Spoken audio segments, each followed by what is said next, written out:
So England under-20s are World Cup champions, beating France 21-13. And in doing so, have they solved the big problem that England's seniors have? Well, it's pretty stark. In this tournament, England's forwards won them the World Cup. They are absolute beasts. We'll go through some of the players in a minute as we go through the game, but their big strength was their scrum in particular. It absolutely demolished France in this game. It demolished Ireland in the semi-final. They went through South Africa, and that is the one big area where England seniors are very weak. Now, of course, it's going to take some years for these players to come through. Maybe some of them will be fast-tracked. The likes of Apoko Fajor, he played the whole game at loose head and looked amazing. He has played some tight head for Sale, but it looks like he's going to be on the loose head for England maybe.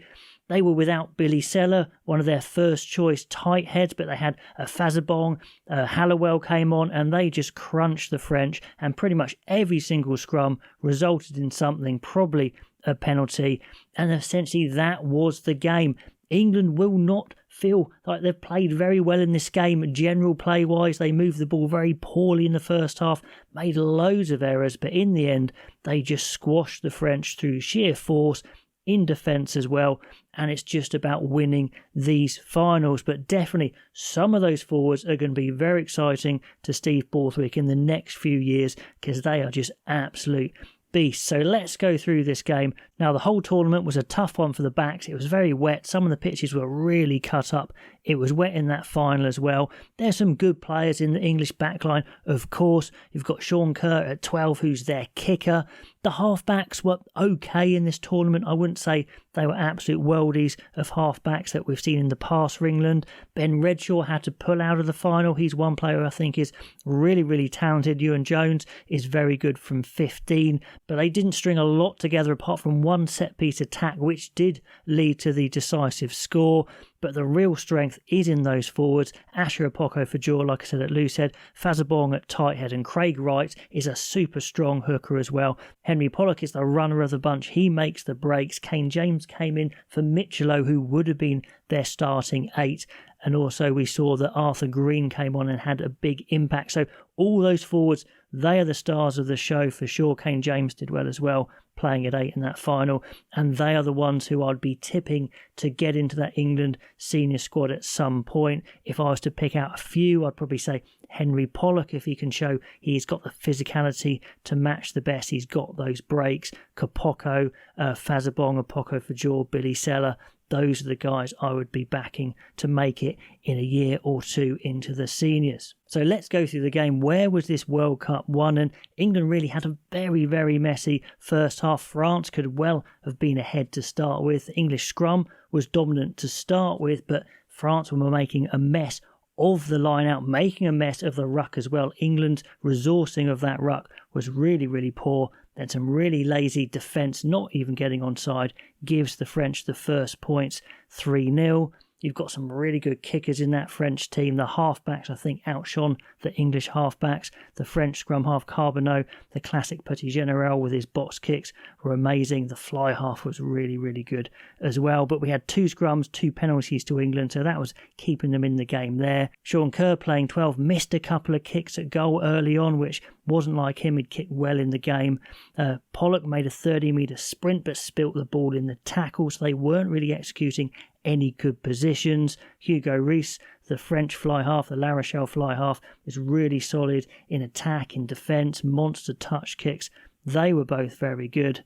So 20 minutes in, it was the French that were playing the attractive rugby with the offloads, with the slick passing, and that was pretty much the case all of the game. They were the ones with the exciting rugby, but they just couldn't cope with that English power.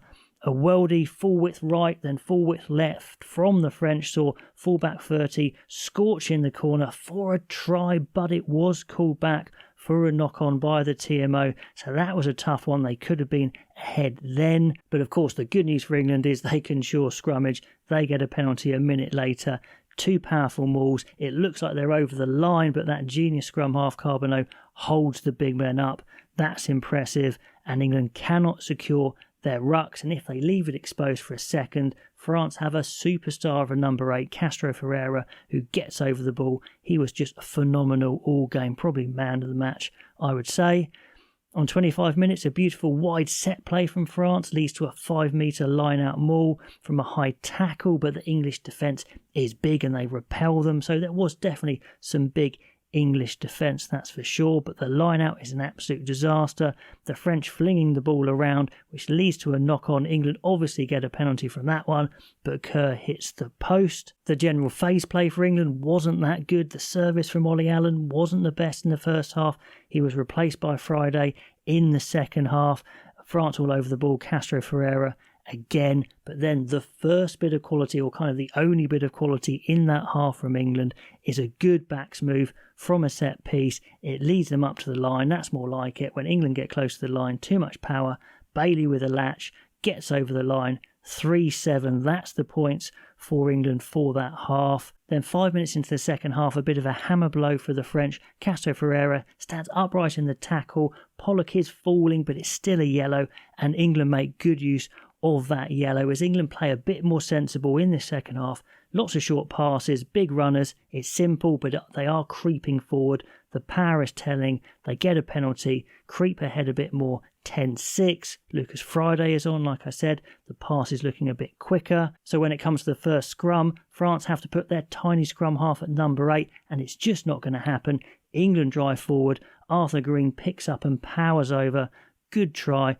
15-6. And France are desperate to try and get out of their half, but they are trapped a bit in this second half. They're starting to leak penalties as England retain the ball a bit better. So that goes to 18-6. But France could score as they're moving the ball very effectively, and out wide Yohan Jones is outnumbered and he decides to rush up, and it is just enough to put the French off, so England get away with one there. England start to empty the bench, and they do have some serious power to bring on. Like I said, Sodake coming on in the second row is a real bonus. What an advantage to bring that quality on. Last 20 minutes, it's a bit of a kicking battle. The French halfbacks are very good at it, but England are happy to run the clock down as they've got the scoreboard pressure. Hallowell's on at tight head. Apoko Fajor, like I said, goes the whole game and destroys the scrum again, getting another penalty, bang in front, 21-6. And that game is just ticking away from the French. They keep trying to attack. Fair play to them. They're going from deep. They're going for absolutely everything. England starts to kick the ball out on the full. Friday and Cohen cough up poor kicks. Kerr misses a penalty to touch, so England making hard work of closing out the game, but the time is ticking away. It looks like France are going to score from a maul, but the giant second row Junior Kapoko swims through the maul, splinters it off, Carnduff Jackals. That looks like the game is there. There's not enough time to score enough points, but France do get the try that they deserve. A really well spotted crossfield kick, which that man Castro Ferreira is supporting inside to Mathis Ferte to get the consolation try, 21-13. So as a neutral, you'd say France played the attractive rugby, but it wasn't the sort of rugby that the conditions merited. England had the power in the scrum. When they shortened up their attack, they were much more effective, powered over the line, and then kicked their goals in the second half, and it was too much. So let me know what you thought of that game. Which of these English players do you think are going to go on and represent the seniors? Love to know your thoughts. Pop those comments below, and I'll catch you next time.